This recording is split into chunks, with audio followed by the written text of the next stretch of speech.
चित्रकूट वह स्थान जिसके कण-कण में राम बसे हैं, जिसका नाम आते ही हमें सबसे पहले राम भगवान की याद आती है। यह आधा मध्य प्रदेश में और आधा उत्तर प्रदेश में देश का सबसे पुराना तीर्थ मंदाकिनी नदी के तट पर स्थित है। स्वागत है आपका आपके अपने YouTube चैनल माही के रास्ते पर। दोस्तों, आज की यह हमारी यात्रा विंध्य पर्वत की पन्ना श्रेणी में बसा एक शांत स्थान से, जिसे गुप्त गोदावरी कहा जाता है। गुप्त गोदावरी भारत के मध्य प्रदेश में चित्रकूट के दक्षिण पश्चिम में 19 किलोमीटर की दूरी पर स्थित है। यह अपने विलक्षण भूविज्ञान के लिए उल्लेखनीय है। अपने 14 वर्षों के वनवास के दौरान भगवान राम, भगवान लक्ष्मण और माता सीता कुछ समय के लिए यहाँ पर रहे थे। इसी के साथ हम अपनी आज की यात्रा आरंभ करते हैं। चित्रकूट के आसपास कई दर्शनीय स्थलों की तरह गुप्त गोदावरी को भी भगवान राम के साथ अपने संबंध के लिए जाना जाता है। अगर आप कभी गुप्त गोदावरी जाते हैं तो मेरी सलाह यह है कि आप दिन के समय पे ही यात्रा करें, क्योंकि रात्रि हो जाने पर बहुत ही कम लोग गुफा में रहते हैं, जिससे आपको बहुत ज़्यादा डर लग सकता है। जब हम लोग वहाँ पर पहुँचे तो आरती का समय हो गया था। यह बहुत ही सुंदर और अद्भुत नज़ारा होता है। काफ़ी ज़्यादा लोग मौजूद रहते हैं।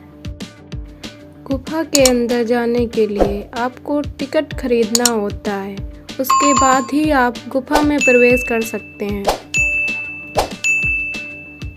यहाँ पर 2 गुफाएं हैं। एक गुफा जिसका रास्ता बहुत ही पतला है, जिससे निकलना बहुत ही मुश्किल होता है।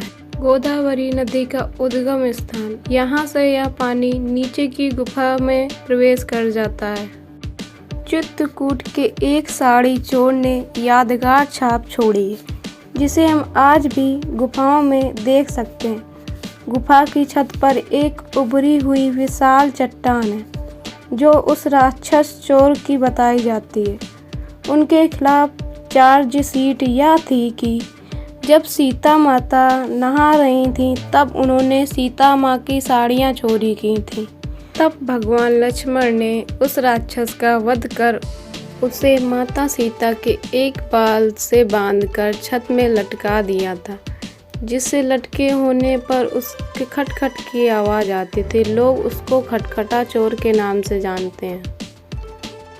पहली गुफा से वापस निकलने के बाद हम दूसरी गुफा की ओर जाते हैं।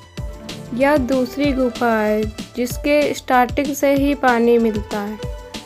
यह पानी जैसे जैसे आप गुफा के अंदर जाते हैं और ज़्यादा होता जाता है। पानी का टेम्परेचर 12 से 14 डिग्री सेल्सियस तक हो सकता है। गुफा में लोग बहुत कम है, जिससे बहुत ही ज़्यादा डर लग रहा है। ऐसा माना जाता है कि इन गुफाओं का निर्माण 9.5 लाख साल पहले देवताओं द्वारा करवाया गया था, कि भगवान राम यहाँ कुछ समय के लिए ठहरेंगे जरूर।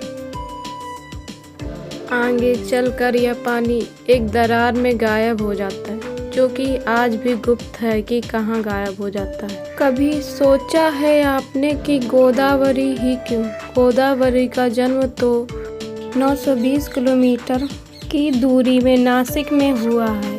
ऐसा माना जाता है कि गोदावरी नदी भगवान राम को देखना चाहती थी। भगवान राम के दर्शन के लिए वह महाराष्ट्र के नासिक के त्र्यंबकेश्वर से गुप्त रूप से यहाँ आई थी, इसलिए उन्हें गुप्त गोदावरी कहा जाता है। रात्रि 8 बजे गुफा बंद हो जाती है, इसलिए अब हम लोग गुफा के बाहर जा रहे हैं।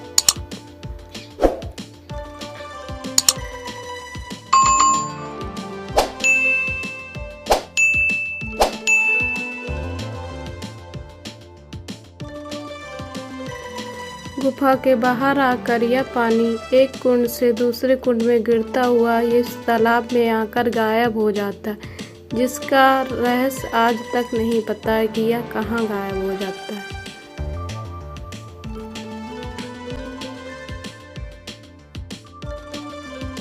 अगर आपको ये वीडियो अच्छा लगा हो तो वीडियो को लाइक कीजिए, कमेंट कीजिए और चैनल को सब्सक्राइब कीजिए। Thank you.